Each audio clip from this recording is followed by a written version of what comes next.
Unahin natin mga kababayan itong kay First Lady Lisa Araneta Marcos. Ma'am Lucia Abado, ayan mega love shoutout po, 'no? So, ngayon mga kababayan, unahin po natin itong kay First Lady Lisa Araneta Marcos na kung saan mga kababayan ay pinakalat po ngayon ng mga DDS, Ma'am Nida Parson Hilo po. Pinapakalat po ngayon mga kababayan ng mga DDS na si First Lady Lisa Araneta Marcos daw ay patay na. Oo, kasi kung naalala niyo mga kababayan, birthday po ni First Lady Araneta Marcos, no? Ngayong buwan na ito, no? This is a birth month of First Lady Lisa Araneta Marcos. So ngayon mga kababayan, imbis na batiin mo siya ng kanyang kaarawan, no? Batiin mo siya ng happy birthday. Ang ginawa po ng mga DDS mga kababayan ay ginawaan po nila ito ng AI picture at kanila pong inedit at nakalagay po ito'y rest in peace. Nako po mga kababayan, grabe po no. Wala sa totoo lang. Sa totoo lang. Sa totoo lang mga kababayan, yung ginawa po ng mga DDS, no, ay ginawa po nila noon kay BP Leni Robredo, no? So ito po kung naalala niyo mga kababayan, meron po ako ipakitang picture. Ayan marami po mga kababayan. Ayan po yung mga picture ni First Lady Lisa Araneta Marcos. Puro po yan rest in peace. Ayan mga kababayan, puro po kabulastugan, no? Ang kanilang ginawa na in loving memory of your birthday, First Lady Lisa Luis Araneta Marcos. Ito pang isa, happy birthday, First Lady. Rest in peace. Ayan, itong isa, happy birthday, Araneta Marcos. Rest in peace. In you wish kay Madam sa iyang kapagkatauhan. So ngayon mga kababayan, ayan po yung mga ano dito, no? Ayan medyo marami-rami po ito Mga kababayan, medyo marami-rami po ito. Ayan Ang mga nag-post po dito ay puro po DDS. Itong si Rinan Valdez. Ayan. Unsa inyong wish kay Madam sa iyang adlawan na tauhan. Ayan. Tapos dito naman, sabi ni Vern Bernadas, huling hiling nyo mga kababangag. Ayan. Dito naman si Bernard Gintio. Happy birthday, madam. Sana last birthday mo na to. Ariel Andrada. Ayan. Marami po sila, mga kababayan. Sana po ay gumawa po ng hakbang dito ang Malacanang, no? Mga kababayan sa ginawa no ng DDS dito kay First Lady Lisa Araneta Marcos, mga kababayan, dahil pinatay po nila yung tao na alam naman po nila ay kaarawan po ni First Lady ngayon, ngunit ang ginawa po nila, Sir Vien, no, ay ginawaan nila ito ng ganitong Diyos ko, dapat sa totoo lang, ito mga DDS, pasalamat kayo na ang presidente natin ngayon ay hindi katulad nung araw. Ito, take note marami pong mga nagsabi sa akin at nung time na nakapasyal ako dyan sa may Kainta, puro talaga BBM dyan sa Kainta. Sabi yung mga nakakwentuhan ko dyan sa barangay sa Kainta, napunta ako sa Kainta kasi nandyan yung mga tsahin ko Sabi, kasi may mga nakakilala sa akin yang sabi, alam mo sir, natutuwa kami sa mga vlog mo, nanonood kami gabi-gabi, pero ito sir hindi sa pagmayabang sir. Kung ang presidente natin ngayon na si PBBM ay katulad ng tatay niya noon, yan si Sara hindi abutan ng bukas yan. Yan yung mga kapatid niya, si Pulong, si Baste, yung mga bira-bira nila noon. Hindi aabutan ng bukas yan, mawawala yan. Dadamputin yan ng Metropol. Metrocom ba tawag doon? Metrocom. Dadamputin yung mga yan.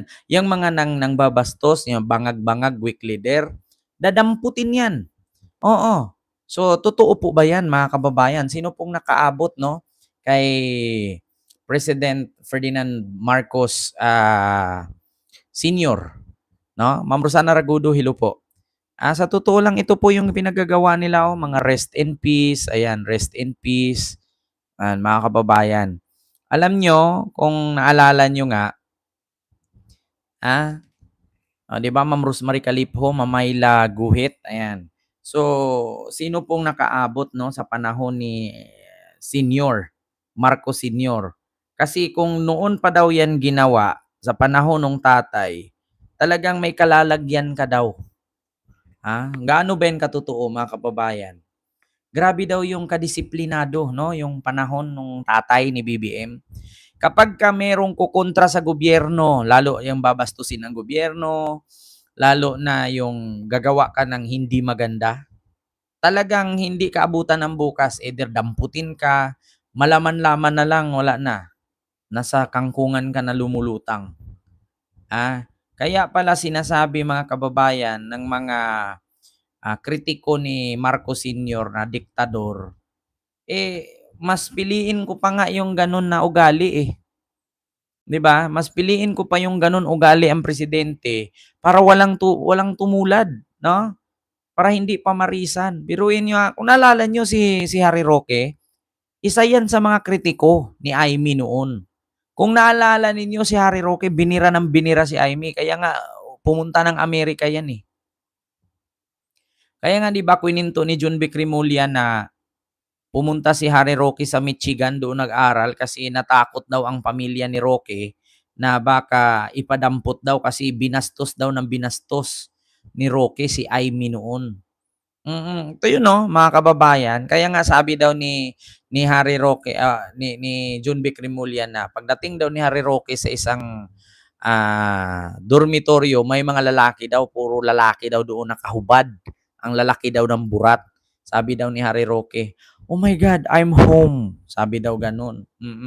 Puro daw kabaklaan mga kababayan, 'no, ang ginawa ni Harry Roque. Dahil ito patunay ito mga kababayan na totoo.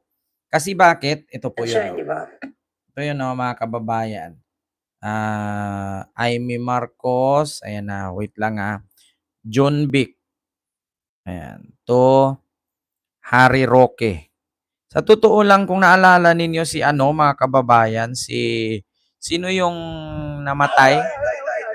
Ito yun, oh. Yan ba yung lagi ko nababanggit na pangalan? Si Harry yan eh. Diretso naman. Hindi ko makalimutan yung Kaibigan ko naman talaga yun. Okay. Kaibigan ko talaga yun si Harry. Dati-dati pa. UP pa yan. Yes, UP. Nag-scuba diving pa sa kasabay ko yan eh. Uy, Kasabay scuba diving talaga? Oo. Kasi UP Isa nga din si pag-akyat Sec, yung ano niya, yung book na pumunta rito eh. Pagkatapos. Pero ang ganda na kwento niya sa akin. Okay, oo. Nung college yun, activista yan si Harry. Nung college, bata pa yun, 14 pa lang, first year college niya yan eh. Sa sobrang talino. Nag-activista yan. Pinagmumuro niya si Aimee Marcos. Uy. So pinaalis siya ng tita niya, pinadala sa Amerika para mag-aral kasi kala papatayin eh. Alam mo, syempre, that time, nag-aral meron siya mga ganyan nag-aral siya sa Illinois. balita. Hindi niya nagustuhan dahil hindi ko alam kung bakit. Lumipat siya sa eskwela sa Michigan. Sa University of Michigan. Dinala daw siya ng taxi, diretso doon sa male dormitory. Pagpasok na raw, nagulat siya. Kasi lahat ng lalaki doon naglalakad, hubad-hubad. Galing sa galing sa paliguan. Hindi kaya siya Wala pa natuwa. Pagpasok, hubad-hubad. Karga-karga niya yung maleta niya. Bigla bumagsak, sabi niya, I'm home. So diyan sa kwento ni John Vic, totoo talaga mga kababayan na talagang dati kapag kabastos ka, talagang madidisiplina ka, mga kababayan, 'di ba? Kaya ihanapin nga natin mga kababayan kung sino yung aktivista na namatay, 'di ba? O aktivista Aimee Marcos. Di ko lang alam mga kababayan si anong ano yung ito ba yon? Ito ba yon? Aimee Marcos admitted knowledge of the kidnap, torture, and murder of Archimedes Trajano. Yun mga kababayan. Kung naalala ninyo, si Aimee Marcos ay binanatan po mga kababayan nito ni Archimedes Trajano. Noon, nung youth pa itong si Aimee. Aimee Marcos, later to be appointed Director General of the new Central Film Body, Experimental Cinema of the Philippines, read the citations for the first winners of the Golden Eagle. The first of these awards for an exceptional first film by a new director goes to the ang tanong dito ang kahit anong bagay tungkol sa ating buhay. Sa araw ng the issue is not but hindi ko Sino yung mga kababayan? Si Trajano ba yun? Trajano. Ganun po yun mga kababayan kasi merong mga aktivista noon. Marshall nun. Dumaya kami sa isang forum sa pamantasan ng lungsod ng Maynila. Nagtatalumpati nun si Amy Marcos. Tumayo ako at nagtanong. Sabi ko sa kanya, kailangan bang anak ng Pangulong mamuno sa kabataang barangay? Yung mga security niya, dinampot ako. Pinala ako sa auto. Saka ako piniringan. Sunod-sunod yung suntok. Sa ulo ko, adjust dito sa dibdib, sa tiyan, inapit nila ako sa pangalawang palapan. Tapos binalibad palabas ng bintana. Di ba? Nung address ng Setyembre, natagpuan na lang ako patay sa isang eskinita sa Maynila. At ang pinalabas nila, namatay ako sa isang riot sa loob ng dormitoryo. Kita niyo mga kababayan, ganyan ang ginagawa noon. Yung mga nangbabastos sa gobyerno. Kaya nga sabi ko sa inyo mga kababayan, pasalamat kayo ngayon mga DDS na meron tayong kalayaan. Kasi kung wala tayong kalayaan, no? Dapat binigyan tayo ng kalayaan ng ating gobyerno, gamitin natin sa ayos. Ituwid natin yung mali. May karapatan tayong magmura. May karapatan tayong magalit. May karapatan tayong maghayag. Pero make sure na meron kang pinagkukuhaang basihan. Hindi yung gagawa ka ng ganyang picture, tapos i-post mo yung First Lady, sabihin mo rest in peace.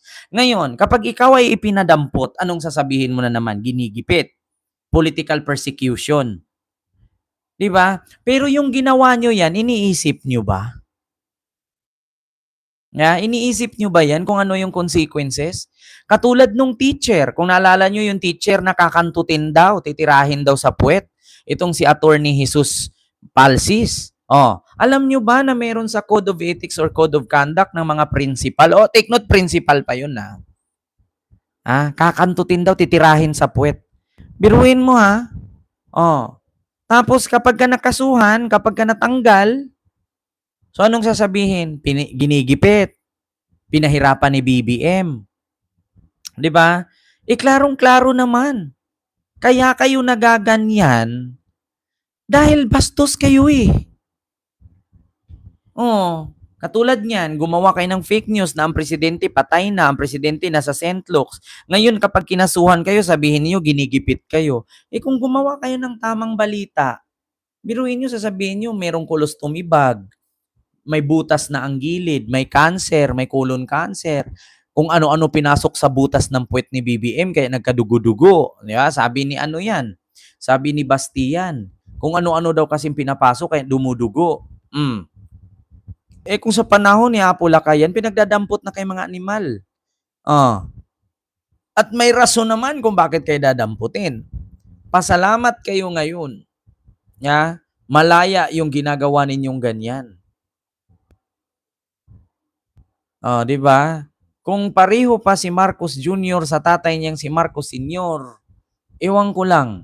At saka kung ako, ganito, ginawa ninyo kay First Lady Lisa, tapos yung mga nagpo-post yan, ipapadampot, deserve nyo yan eh. Isa lang talaga masasabi ko, di ba? Ginawa nyo yan, panagutan nyo.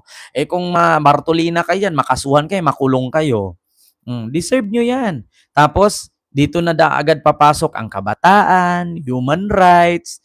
Di ba? Kaya minsan din, ito ding human rights at yung kabataan party list, hindi ko rin maintindihan eh.